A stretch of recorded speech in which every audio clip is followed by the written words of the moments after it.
Howdy, my friends. This video is from my YouTube channel for my mental health and addictions, for my marginalized, less fortunate family, friends, my street folk, my brothers and sisters still caught in the struggle.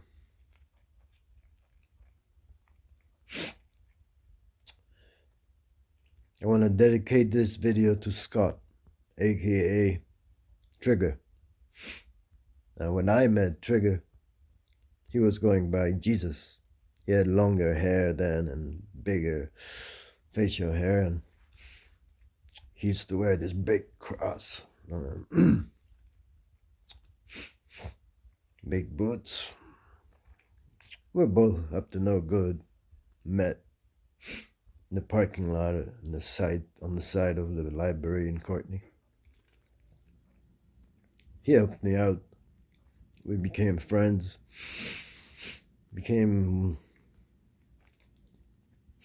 Started looking after each other, you know.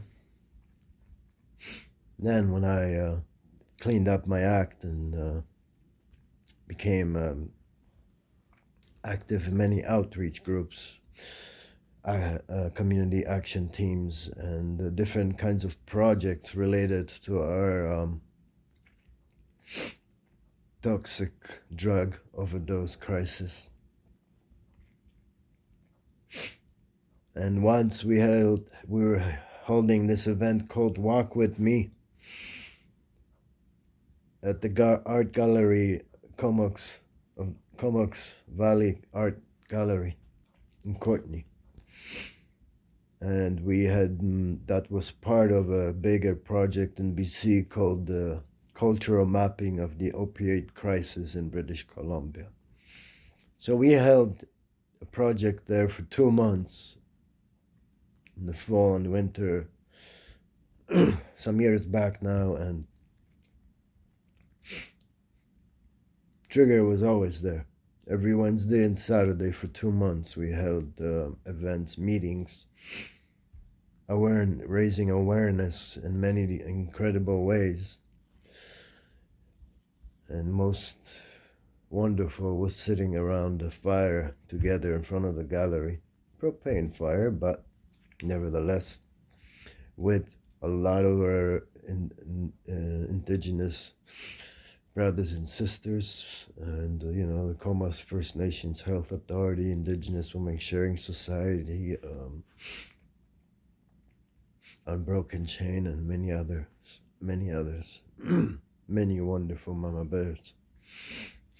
We used to sit around the fire, everybody from the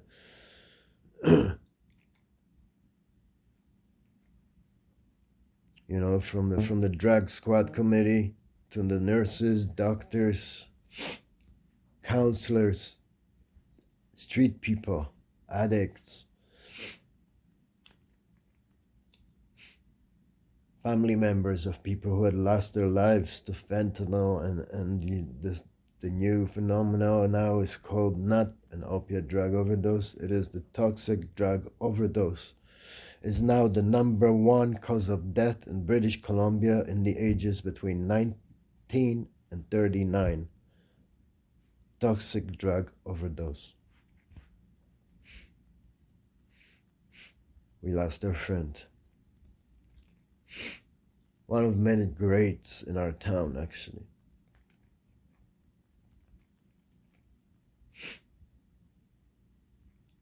He always stopped when he saw me, and he always said, "Sir," to me, and bowed his head. It was such a good guy, had such good manners, and was about my age, and he's gone. About a week ago, I got a message that he had passed. The past weekend was his wake at Sims Park in Courtney.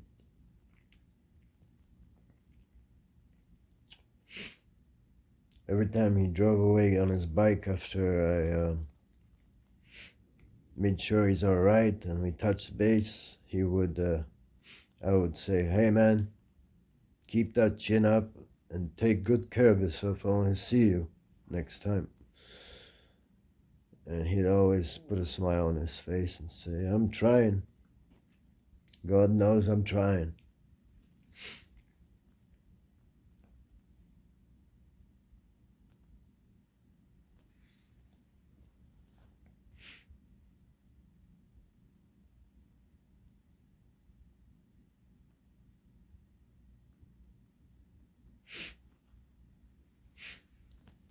You're a stand-up man, Scott.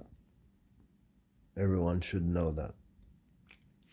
Trigger, you'll be missed. I'm doing well, I'm doing okay. I've been struggling the last couple months at 3.2 milliliters of methadose, and now 2.9, and then soon I will be at 22.5, and also cutting down on the benzos, and struggling a little bit too myself. I've got some weird heart condition, and I know it's the damn vaccines, but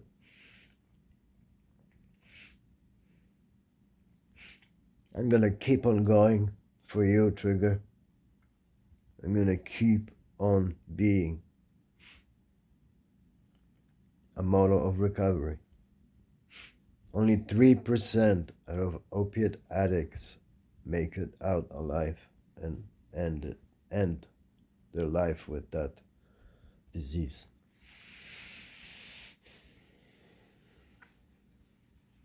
I intend to be in that 3% all the way. Love you guys. Love you, Trigger. It will be a long time before you leave my mind and my heart.